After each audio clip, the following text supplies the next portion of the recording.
Europe in 1914 was a continent of rival empires, each bristling with ambition and suspicion. The great powers eyed each other warily, their leaders locked in a tense game of strategy and pride. Britain ruled the seas, its navy unmatched, while Germany was rising fast, eager to claim its place in the sun.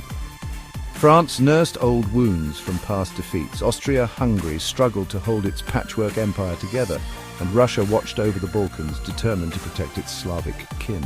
To protect themselves, these nations formed alliances, binding promises that would draw them together in times of crisis, but also threatened to pull them all into war. The Triple Alliance, Germany, Austria-Hungary and Italy, stood on one side, united by mutual interests and fears, and the Triple Entente, France, Russia and Britain, formed a counterweight, determined to check the ambitions of their rivals. These alliances were meant to keep the peace, but instead they made Europe a powder keg, where any small spark could ignite a devastating conflict. A single spark could set off a chain reaction, with consequences no one could fully predict. The arms race was in full swing. Nations poured money into armies and navies, especially Germany and Britain, who competed to build the most powerful battleships. Each new weapon, each new ship, only increased the tension. Military leaders believed war would be quick and glorious, a dangerous illusion that blinded them to the true horrors that lay ahead. By 1914, Europe was divided into two armed camps, each ready for conflict, each side convinced of its own strength and righteousness. The continent was tense, old grudges and new ambitions simmering beneath the surface. Nationalism, imperialism and the desire for glory all fueled the fire. All that was needed was a trigger, one event to set the entire system ablaze. The intricate web of treaties and rivalries had set the stage for disaster, making it nearly impossible for any nation to back down without losing face.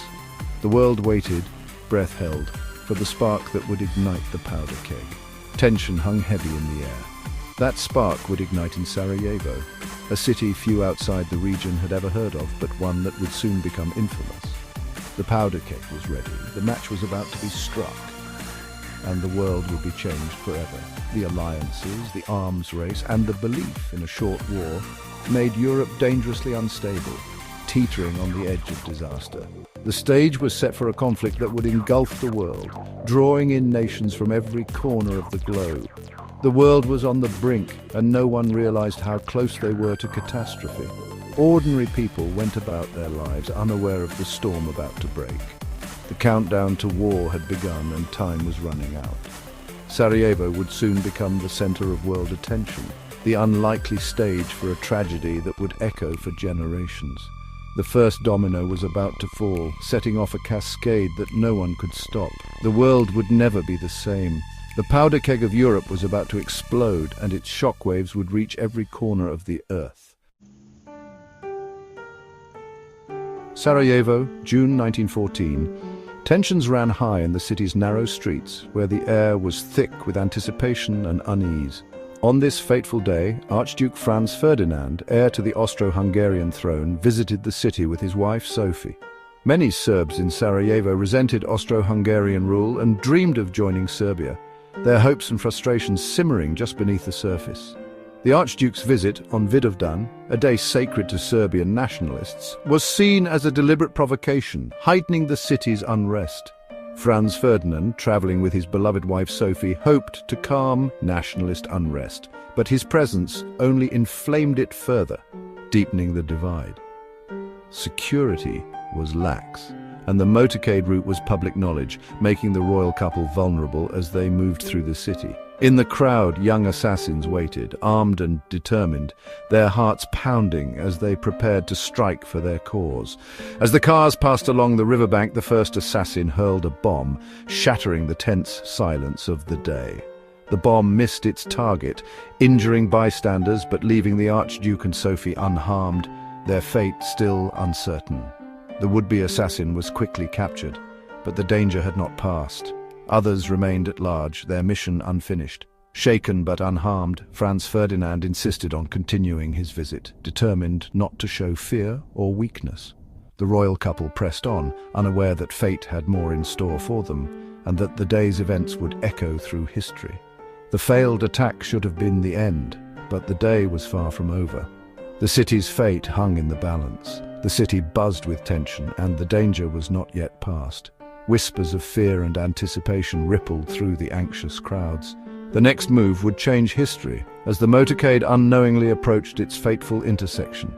Sarajevo's streets, once ordinary, had become the stage for a world-shaking event, their names forever etched in memory. The spark was about to ignite the powder keg, setting in motion a chain of events that would engulf the world in war. The assassins were members of the Black Hand, a shadowy organization that operated in secrecy and thrived on radical ideas. This secret Serbian nationalist group was determined to change the course of history, no matter the cost. Their ultimate goal was to unite all South Slavs under one nation, even if it meant resorting to violence and risking everything. The failed bombing earlier that day seemed to doom their plot, leaving the conspirators in despair. But fate, as if scripted, intervened in the most unexpected way. After the town hall reception, the Archduke unexpectedly changed his plans, deciding to visit the wounded from the earlier attack. The drivers, confused by the sudden change, took a wrong turn, right onto a street where Gavrilo Princip, another young assassin, happened to be standing. Princip seized the moment, stepping forward and firing 2 shots at close range. Sophie was struck first, followed by Franz Ferdinand. Both died within minutes, leaving the world in shock. 2 gunshots in Sarajevo echoed across Europe, sending shockwaves through capitals and palaces. The assassination set off a chain reaction of events that no one could stop, no matter how hard they tried. The powder keg of Europe had finally exploded, igniting tensions that had been simmering for years.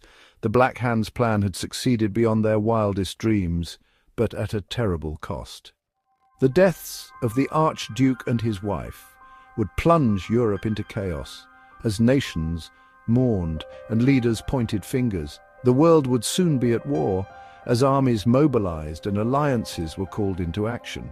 The consequences would be catastrophic. The fuse was lit and nothing could stop the devastation that followed. The countdown to war accelerated and the world would never be the same again. News of the assassination shocked Europe, but in Vienna, it was seen as an opportunity.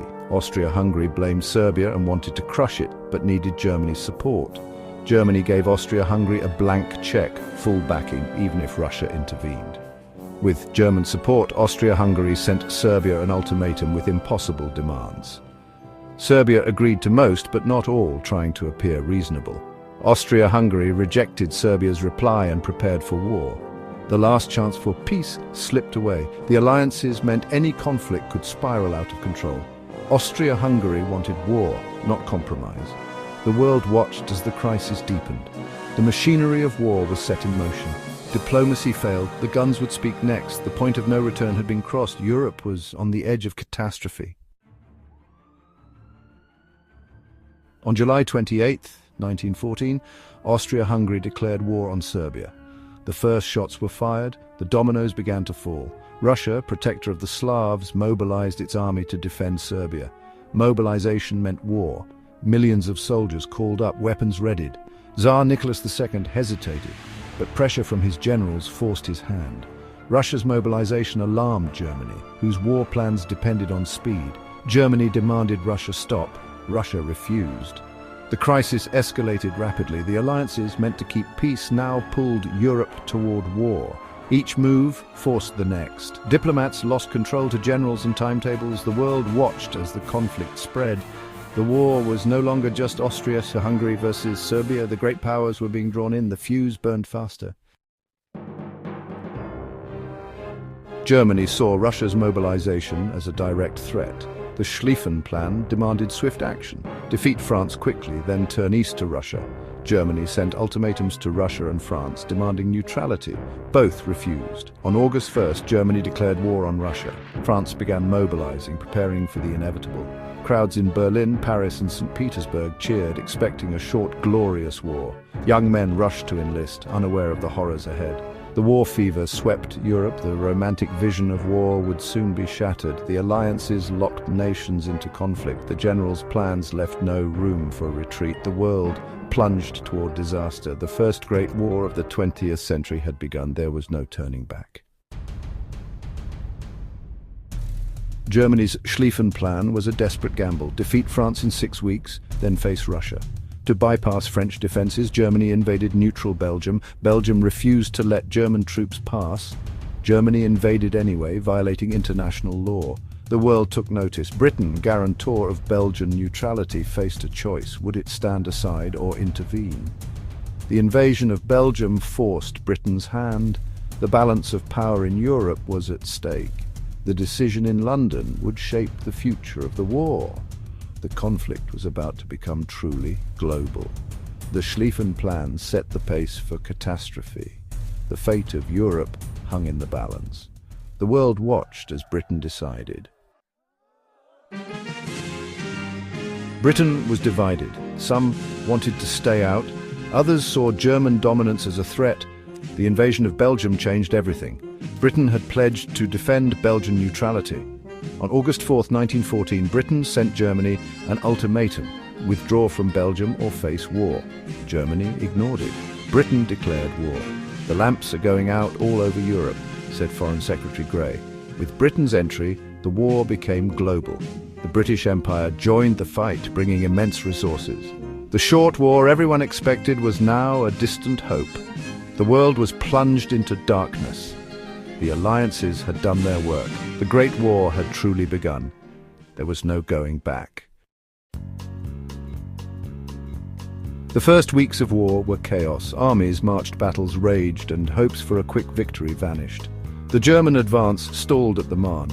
Both sides dug trenches, beginning years of brutal stalemate. The war's origins lay in rivalries, alliances, and an arms race. Sarajevo was just the spark. Miscommunication and rigid war plans turned crisis into catastrophe. The leaders of 1914 sleepwalked into disaster. The war toppled empires, redrew borders, and unleashed new horrors. The optimism of summer 1914 was buried in the trenches. The Great War's wounds would last for generations.